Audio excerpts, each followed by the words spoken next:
Sana naman may okay lang namin sa bahagi ng Southern Tagalog na kung paano kami nilalaw ng mga teos ng grupong ito. Na kung saan po ako po ay 10 taon na naging kasapi ng Communist LC Grupo. No? Sa bahagi po, naging organizer po ako ng Anak Pawis, Bayan Muna, at sa iba't ibang organisasyon ng bayan. No? Na kung saan po ay alam namin na mayroong pondo na kung saan ay hindi po na imamahagi sa amin. No? Kung paano po sa kuminsan po na Rizal ay napakalaki na kukuha po namin ng RBPU na kung saan po kami po yung nauupusan para kumuha ng memory sa layong kakawin sa uwi, no? Na kung saan po ay malaking pondo ang nakukuha namin. Dahil po, nung panahon po ng pag-occupy ng mga iba't ibang pamahay sa Muntalban Rizal, bago pasukin ang Panlimulacan, kami po ang unang-unang pumasok ng pamahay.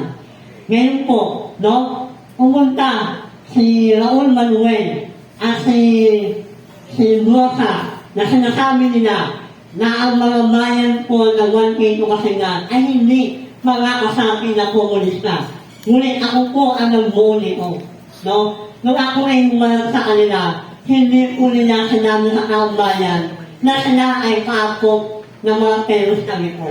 No? Kami ay namamahala, no, sa kalagayan ng Rizal at lumuo Calabarzon na kung saan po ay marami pa rin naluloko ng mga mapapanggap ng mga terorista, lalo na sa Kongreso. Okay. Maraming salamat kay Camille sa kanyang pagpapaliwanag kung paano sa iba't ibang rehiyon sa Southern Tagalog ay ito po ay gumalaw din ang mga organisasyon ng CPP, NPA, including mga party list nila. Thank you, Camille.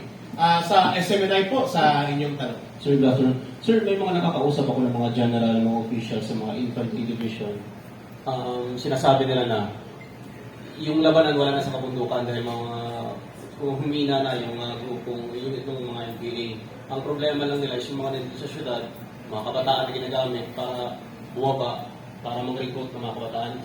Bilang mga dating kadre, sir, paano natin ito masusolusyonan, matigil? Okay. Una sa lahat, kailangan ma-expose ito. The kalahati ng problema sa recruitment ay ang informasyon. Kasi ang propaganda, ang tungtungan para mag-recruit. So kung hindi po ito babanggain ng pamahalaan at walang counter-information na gagawin or information campaigning operations, ang pamahalaan, lalaganap ang recruitment. So ang kalahating bahagi ng solusyon sa recruitment sa mga syudad, kolehiyo, pabrika, opisina, komunidad, barangay, ay information campaign. Yan po ang aming tinututukan.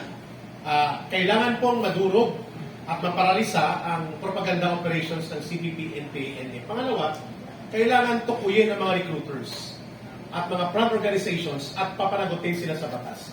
Dito papasok ang law enforcement and legal offensives. The government cannot simply take it sitting down.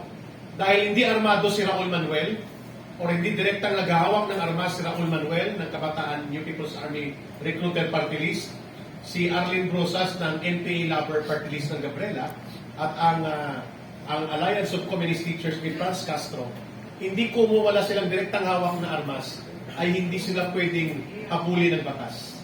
Wrong. Pwede silang habulin ng batas on the ground of sponsorship, financing, supporting, and promoting terrorism. At yan po ang gusto namin i-prove sa Anti-Terrorism Council. So there must be a clear and very categorical approach of legal offensive, case build-up, law enforcement, targeting the recruiters. Otherwise, hindi mapuputol ang recruitment. At sino ang recruiter sa urban areas? Ito din po ang mga party list nila at mga front organizations. Therefore, they must be identified properly, supported with evidence and testimony. The government must be delivering lethal and decisive legal blows. At kailangan i-prosecute sila. And we are willing to support and cooperate as witnesses. Without that, hindi natin mapuputol ang recruitment na ito. The possibility of rebound and recovery sa armadong pwersa nila sa kanayunan will remain. Why? 80% ng cadre ng Communist Party of the Philippines ang namumuno sa NPA at sa organisasyon ng CPP nanggagaling sa sektor ng kabataan at estudyante.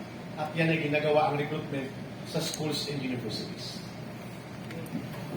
At saka, ang gusto po namin liwanagin, yung paglaban sa CPP-NPA, we would like to emphasize that we are fighting the CPP-NPA with the government, with, not for the government. Hindi po namin kaya. Hindi po namin nilalabanan ng CPP-NPA para sa gobyerno. Lalo na kung ang gobyerno, sila mismo nag-aaway-away. Hindi sila nagkakaintindihan. No? Kami po, ulitin ko, we are fighting with the government. Kasama kami ng pamahalaan. Tumutulong kami para ibagsak, para talunin ang mga terorista. Pero hindi po namin kayang gawin ito para sa gobyerno. No? At katulad na nangyayari ngayon, kitang-kita natin na yung tatlong terorista ay nasa loob mismo ng Kongreso at pinopondohan ng Kongreso. Paano mo tatalunin yan? Di ba? Pero tatalunin natin yan.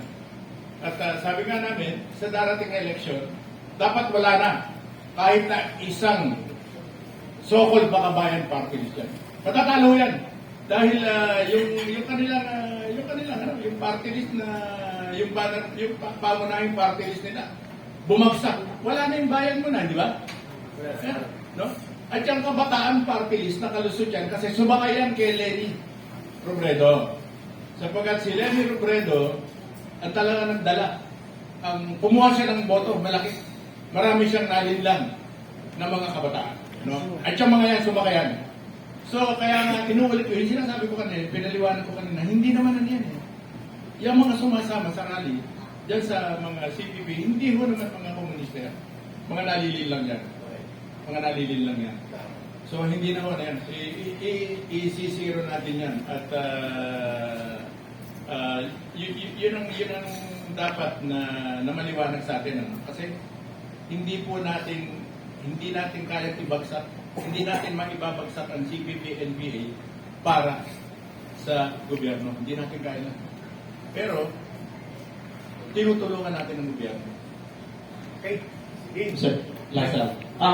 Nabanggit ko kanina na parang yung tatlong komunista na nasa kongreso ngayon, parang tila Yung Bakabayan Black.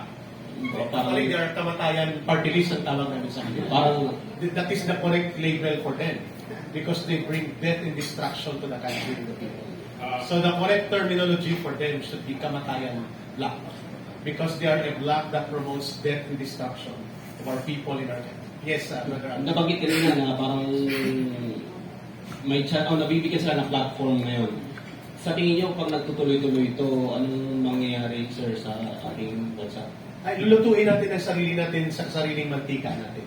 Halimbawa, habang nag-uusap tayo ngayon, inilusot nila sa second reading ang panawagan na an act providing protection against interference of labor unions.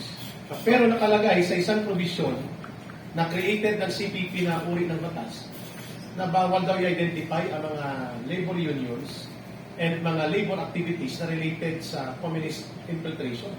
Dahil daw yan ay krimen at pwedeng ikulong ang sundalo at polis. Pwede ba yun? Bakit? Nasa second reading, pasado na itong batas nila. So you can just imagine how they play up kung paano nila niloloko ang batas para gamitin laban sa atin.